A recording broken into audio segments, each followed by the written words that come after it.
নমস্কাৰ মই ত্ৰিদীপ ভাগৱতী এটা নতুন ভিডিঅ'লৈ স্বাগতম জনাইছো। ললিপপ লাগেলুৰ মাজেৰে মহাদেৱ শিৱক আৰাধনাৰ বাটটো আছে নেকি? উত্তাল নৃত্য কৰি এটা ভোজপুৰী গান বজাই ৰাস্তাত উত্তম নৃত্য কৰিলে শিৱক বিচাৰি পোৱা যায় নেকি? নে উত্তৰ ভাৰতৰ সংস্কৃতিত নিজকে নিমগ্ন কৰি অসমীয়া ভাৱটো পাহৰি গৈ উত্তৰ ভাৰতীয় মানুহৰ দৰে শিৱক আৰাধনা কৰিলে অসমীয়াৰ মুক্তিৰ বাট আছে নেকি? এই প্ৰশ্নকেইটা আজি আলোচনা কৰিব বিচাৰিছো। আজি পাতিব খুজিছো ভোজপুৰী গান কমৰীয়া নলগালে অসমীয়াই শিৱক বিচাৰি পাব নোৱাৰে নেকি? ভোজপুৰী কোনোবা এটা অশ্লীল গানত ৰাস্তাত ৰাতি দুপৰত নিচামত্ত হৈ নানাচিলে অসমীয়াই শিৱক আৰাধনা কৰিব নোৱাৰে নেকি? নে অসমীয়াৰ আজিৰ তাৰিখত এনেকুৱা অৱস্থা হৈছে যে আমি আমাৰ উপাসনা পদ্ধতি বাদ দি আমি আমাৰ উপাসনাৰ ধৰণ বাদ দি উত্তৰ ভাৰতৰ সংস্কৃতিৰ মাজত নিজক উটুৱাই নিদিলে আমি ভাল শিৱ ভক্ত হ'ব নোৱাৰো। আজি পাতিব বিচাৰিছো যোৱা কেইদিনমানত শাওণ মাহ যেতিয়াৰ পৰা আৰম্ভ হৈছে ৰবিবাৰে আমি যি অসমীয়াৰ অধপতন দেখিছো, যিদৰে উত্তৰ ভাৰতীয় সংস্কৃতি এটাৰ মাজত এছাম অসমীয়া নিমগ্ন হৈছে আৰু পাহৰি গৈছে আমাৰ স্বকীয় ইতিহাসৰ কথা। সেইবাবেই আজি পাতিব বিচাৰিছো বোলবম আৰু অসমীয়া মানুহৰ কথা। আৰম্ভণি কৰিব বিচাৰিছো অসমত শিৱ পূজাৰ ইতিহাসৰ পৰা। আপোনালোকে এইটো ভাবি আচৰিত হৈছে অসমত শিৱ পূজাৰ ইতিহাসত মই কি কথা পাতিম। মই আজি আপোনালোকক জনাও শ্ৰদ্ধাৰ সাহিত্যিক নগেন শইকীয়াই তেখেতৰ অসমীয়া মানুহৰ ইতিহাস গ্ৰন্থখনত অসমত শিৱ পূজাৰ ইতিহাস বৰ সুন্দৰকৈ বৰ্ণনা কৰি থৈ গৈছে। নগেন শইকীয়া ছাৰে লিখিছে অসমত শিৱ মূলতঃ এগৰাকী অনাৰ্য দেৱতা। 1200 শতিকালৈ অসমত যিমান মঠ মন্দিৰৰ ভগ্নাৱশেষ পোৱা গৈছে তাৰ সৰহভাগ শিৱ মন্দিৰ, অৰ্থাৎ অসমত আহোমসকলৰ প্ৰৱেশৰ আগলৈ যিমান মঠ মন্দিৰৰ ভগ্নাৱশেষ পোৱা গৈছে সৰহভাগ শিৱ মন্দিৰ। সমান্তৰালভাৱে অসমত যিদৰে কিৰাতীয় শিৱক বিচাৰি পোৱা যায় একেদৰে আৰ্যাৱত শিৱকো বিচাৰি পোৱা যায়। অৰ্থাৎ শিৱক যিদৰে অসমৰ জনজাতিসকলে পূজা কৰিছিল, উপাসনা কৰিছিল, আৰাধনা কৰিছিল, আৰ্যসকল অহাৰ পাছতো শিৱ পূজা অসমত চলি থাকিল। আটাইতকৈ ডাঙৰ কথাটো হ'ল অসমৰ একেবাৰে প্ৰাচীন ৰজা নৰক নিজেই শিৱ ভক্ত আছিল। সমান্তৰালভাৱে আমি আটাই যাৰ নাম প্ৰায়ে পাতি থাকো ভাস্কৰ বৰ্মনৰ দিনত যি দুখন তাম্ৰলিপি পোৱা গৈছে ডুবি আৰু নিধানপুৰ তামৰফলিত তাতো শিৱ পূজাৰ উল্লেখ পোৱা যায়। সমান্তৰালভাৱে অসমত শিৱক বিভিন্ন ধৰণে পূজা কৰা হয়। লিংগ ৰূপত পূজা কৰা হয়, মুখায়ব লিংগতেই মুখায়ব আঁকিও অসমত শিৱক পূজা কৰা হয়। চতুৰ্মুখ শিৱক বিচাৰি পোৱা যায়, মুখ লিংগম শিৱক বিচাৰি পোৱা যায়, জটা মুকুটধাৰী শিৱক বিচাৰি পোৱা যায়। এই আটাইবোৰ লিংগ পূজাই অসমত সেই সময়ত আটাইতকৈ বেছি চলিছিল। সমান্তৰালভাৱে অসমত নটৰাজ শিৱক বিচাৰি পোৱা যায়, 10খন হাতৰ শিৱক বিচাৰি পোৱা যায়, চহতীয়া শিৱক বিচাৰি পোৱা যায়, 4খন হাতৰ শিৱ মদন কামদেৱত আজিও বিৰাজমান হৈ আছে। সমান্তৰালভাৱে শিৱৰ পূজা অসমত যে কেৱল বৰ্মন বংশত হৈছিল তেনে নহয়। অসমত খালস্তম্ভ বংশই শিৱ পূজা কৰিছে, পাল বংশই শিৱ পূজা কৰিছে। এক কথাত অসমত শিৱ পূজাৰ এক বৃহৎ ইতিহাস আছে, যি ইতিহাস আমি আহোমৰ শাসনকালতো দেখিবলৈ পাইছো। এতিয়া সমস্যাটো হ'ল এই যিসকল বীৰ পুৰুষে অসমত ৰাজত্ব কৰিছিল বা তেওঁলোকৰ ৰাজত্বৰ সময়ত অসমত যিসকল মানুহ আছিল তেওঁলোকে কেতিয়াও শিৱক আৰাধনাৰ বাবে ভোজপুৰী গীতক বাছি লোৱা নাছিল।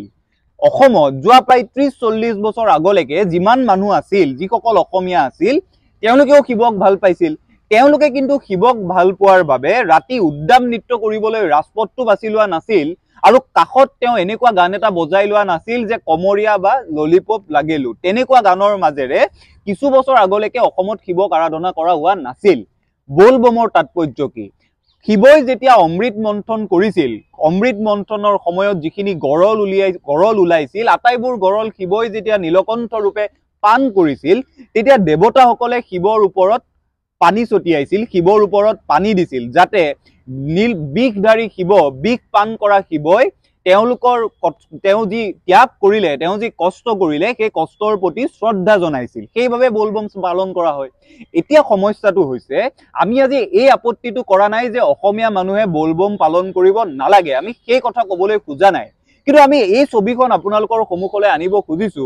কেইদিনমান আগতে অসমৰ মৰাণত, তিনিচুকীয়াৰ মৰাণত যি ভয়ংকৰ ঘটনা ঘটিল, बोलबমৰ বাবে যানজঁটৰ সৃষ্টি হ'ল, बोलबমৰ উত্তাম নিদ্ৰাৰ বাবে যানজঁটৰ সৃষ্টি হ'ল, बोलबমৰ বাবে ৰাজপথত এগৰাকী গৰ্ভৱতীয়ে নিজৰ সন্তানক মৃত্যাৱস্থাত জন্ম দিব লাগিল। এই ধৰণৰ ঘটনা কিন্তু অসমত बोलबমৰ এই উদ্ভণ্ডালিৰ বাবে সৃষ্টি হৈছে। অসমৰ গুৱাহাটীত যদি আপুনি যিকোনো এটা ৰবিবাৰে শাওন মাহৰ ৰবিবাৰ এটাত আপুনি ৰাজপথলৈ ওলাই আপুনি সহজে দেখিব কিদৰে ভোজপুৰী গানৰ উত্তাল নৃত্যত অসমীয়া মত্ত হৈছে, তেতিয়া আপুনি অনুভৱ কৰিব নোৱাৰিব যে অসমৰ এই শিৱৰ যি ইতিহাস, শিৱ পূজাৰ যি ইতিহাস, এই ইতিহাস তেওঁলোকে বুজি পায় নে বুজি নেপায়। আপুনি এই কথা অনুভৱ কৰিব নোৱাৰিব। আপোনাৰ এই কথা মনলৈ আহিব, হয়তো আজিকালি শিৱক বিচাৰি পাবৰ বাবে আমি ভোজপুৰী গানত নাচিবই লাগিব, হয়তো আজি যদি আমি শিৱক আৰাধনা কৰিব লাগে আমি ভোজপুৰী অশ্লীল গান এটা বজাই ৰাজপথত নিচামক্ত হৈ নাচিবই লাগিব, নহলে আমি অসমীয়া হ'ব নোৱাৰিম, নহলে আমি শিৱক বিচাৰি পাব নোৱাৰিম। এই গোটেই সমস্যাটোৰ কথা আজি এইভাবে আলোচনা কৰিব বিচাৰিছো, কাৰণ বিগত সময়ছোৱাত অসমীয়া মানুহৰ অসমতেই যি অৱস্থা হৈছে, এই অৱস্থাত আমি যদি আৰু বেছি সাৰ পানী যোগাব লাগে তেতিয়াহে আমি কিন্তু উত্তৰ ভাৰতীয় সংস্কৃতিৰ মাজতে নিমগ্ন কৰা উচিত। আমি যদি বিচাৰো অসমত অসমীয়া মানুহ গৌৰৱেৰে জীয়াই থাকক তেতিয়া আমি স্বকীয় ইতিহাসৰ সৈতে পৰিচিত হ'ব লাগিব। তাৰ সলনি আমি যদি উত্তৰ ভাৰতৰ কোনোবা এখন ৰাজ্যত এইদৰে শিৱক আৰাধনা কৰা হৈছে বাবে, এইদৰে শিৱ পূজা কৰা হৈছে বাবে, এইদৰে শিৱৰ ওচৰত নিজক বিলীন কৰি দিয়া বাবে আমিও সেই আচৰণ অনুকৰণ কৰিবলৈ গৈ গুৱাহাটীৰ ৰাজপথত ভোজপুৰী গান বজাই এক উদ্দাম পৰিৱেশ সৃষ্টি কৰো, উদণ্ড পৰিৱেশ সৃষ্টি কৰো, আমি কিন্তু অসমীয়া হৈ থাকিব নোৱাৰিম। সেইবাবে ধেমেলীয়া হলেও এই কথাকেইটা আপোনালোকৰ সন্মুখত উপস্থাপন কৰিছো। আমি বিশ্বাস কৰো অসমৰ মানুহৰ এক স্বকীয় ইতিহাস আছে, অসমৰ শিৱ পূজাৰ এক স্বকীয় ইতিহাস আছে। অসমৰ মানুহেও সিমানেই হিন্দু যিমান উত্তৰ ভাৰতৰ মানুহ হিন্দু, অসমৰ মানুহো সিমানেই শিৱ ভক্ত যিমান উত্তৰ প্ৰদেশৰ মানুহ শিৱ ভক্ত। কিন্তু তাৰ অৰ্থ এয়া কেতিয়াও হ'ব নোৱাৰে আমাৰ শিৱ পূজাৰ যি ইতিহাস আছিল, আমাৰ শিৱ পূজাৰ যি স্বকীয় ধাৰা আছিল, আমাৰ ঠাইত যিদৰে চহতীয়া চাৰিহতীয়া শিৱক পোৱা যায়, শিৱৰ মূৰ্তি পোৱা যায়, লিংগ পোৱা যায়, আমাৰ ইয়াত যিদৰে প্ৰাচীন ৰজাসকলেও শিৱ পূজা কৰিছিল, সেই ধাৰা এৰি আমি যদি ৰাজপথত কেৱল শিৱ পূজাৰ নামত উদ্ভণ্ডালি কৰো, আমি ভাল অসমীয়া হৈ জীয়াই থাকিব নোৱাৰিম। আপোনালোক চাই থকা মানুহখিনিতকৈ আটাইতকৈ বয়সত বহি চাগে সৰু, কিন্তু আজি এইভাবে এই অনুৰোধ কেইটা কৰিছো, बोलबমৰ নামত অসমত যি উদ্ভণ্ডালি আৰম্ভ হৈছে, बोलबমৰ নামত স্বকীয় কথাবোৰ পাহৰি অসমীয়া মানুহে যিদৰে জপিয়াবলৈ আৰম্ভ কৰিছে, উত্তৰ ভাৰতৰ মানুহতকৈ আজিকালি অসমীয়া মানুহৰ ৰাজপথত बोलबমত যোৱা যিটো আগ্ৰহ বাঢ়িছে, এই আগ্ৰহ কিন্তু আমাৰ নিজৰ স্বকীয় সংস্কৃতি ধৰি ৰখাৰ ক্ষেত্ৰত বাঢ়া নাই। অসমৰ বিয়াত বিয়া নামৰ সংখ্যা কমিছে, অসমৰ মানুহৰ ঘৰত সংগীত ৰাভা সংগীতৰ আখৰা কমিছে, অসমৰ মানুহৰ ঘৰত হোমেন বৰগোহাঁই ছাৰৰ কিতাপ পঢ়া কমিছে, লক্ষ্মীনাথ বেজবৰুৱাৰ কিতাপ পঢ়া কমিছে। সেয়াহে বাস্তৱ। তাৰ সলনি আমি যদি ৰাজপথত উদ্দাম নৃত্য কৰি ৰাজপথত উদ্দাম নৃত্যৰ মাজত শিৱ আৰাধনা বিচাৰিবলৈ যাওঁ, আমি কিন্তু অসমীয়া হিচাপে নিজকে এটা সময়ত ক্ষমা কৰিব নোৱাৰিম। 2031 চনত অসমত লোকপিয়ল হ'ব, সেন্সাস হ'ব। আপোনালোক আটায়ে জানে, এই কথা মই ইতিমধ্যে এটা ভিডিঅ'ত বিশদভাৱে পাতিছো, কিদৰে 1991 চনৰ সেন্সাসতকৈ 2001 চনত অসমীয়া মানুহৰ সংখ্যা, অসমীয়া ভাষা কোৱা মানুহৰ সংখ্যা কমিছিল। এই কথাও মই পাতিছো, কিদৰে 2001 চনৰ সেন্সাসতকৈ 2011 চনত অসমীয়া ভাষা কোৱা মানুহৰ সংখ্যা কমিছে। 2021 চনত কৰোনাৰ বাবে সেন্সাস নহল, কিন্তু 2031ত যেতিয়া সেন্সাস হ'ব আমি আটাই আচৰিত হ'ম কিদৰে অসমীয়া মানুহৰ সংখ্যা অসমত ভয়ংকৰভাৱে কমিব। তেতিয়া কিন্তু আমি কাকোৱে নিজকে, আমি এজনে আনজনক নিজকে ক্ষমা কৰিব নোৱাৰিম।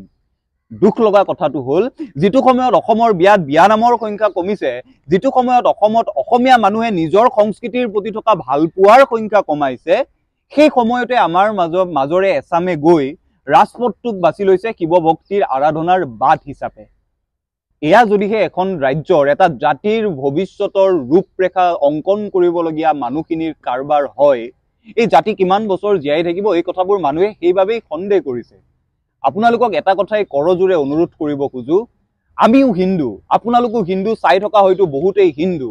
হিন্দু হোৱা বাবে আমাৰ ইয়াৰ দায়িত্ব যে আমি আমাৰ নিজৰ সংস্কৃতিৰ প্ৰতি সমৰ্পিত হৈ থাকো, কিন্তু তাৰ অৰ্থ এয়া কেতিয়াও হ'ব নোৱাৰে অন্য এখন প্ৰদেশৰ অন্য এটা সংস্কৃতিৰ মানুহে এইদৰে আৰাধনা কৰিছে বাবেই আমিও আমাৰ আৰাধ্য দেৱতাক এইদৰে আৰাধনা কৰিবলৈ আগবাঢ়ি যাম।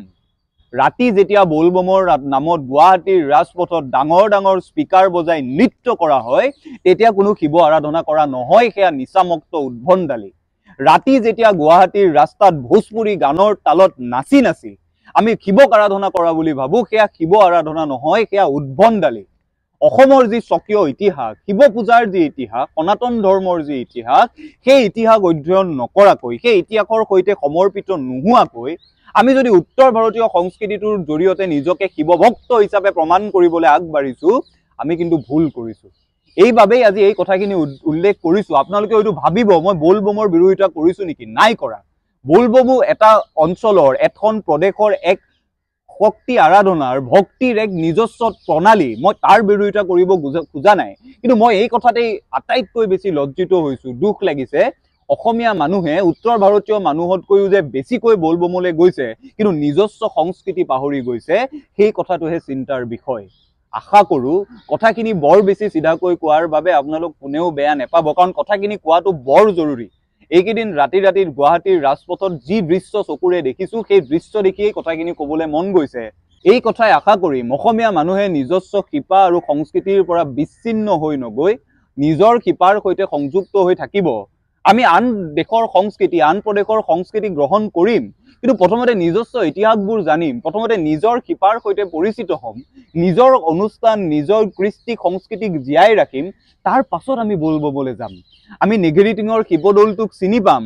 এই যে তাম্ৰ লিপিৰ কথা কলো, ডুবি আৰু নিধানপুৰ তামৰ ফলিখন চাম, তেওঁলোকৰ দিনত কিদৰে শিৱ পূজা কৰা হৈছিল সেই কথা জানিম, তাৰ পাছত বলবম কৰিবলৈ যাম। আশা কৰো আপোনালোক আটাইয়ে ভিডিঅ'টো চাই ভাল পালে আৰু এই বাৰ্তাখিনি অসমীয়া মানুহৰ এই নগ্ন ৰূপটো, একাংশ অসমীয়াৰ এই নগ্ন ৰূপৰ কথা আনকো জনাব আৰু জাতিটোক বচোৱাৰ বাবে, জাতিটোৰ উত্তৰ পুৰুষৰ সন্মুখত এক শক্তিশালী ভেটি নিৰ্মাণৰ বাবে ভিডিঅ'টো আগবঢ়াই দিব, আনলৈ আগবঢ়াই দিব। ধন্যবাদ। পৰৱৰ্তী ভিডিঅ'ত লগ পাম।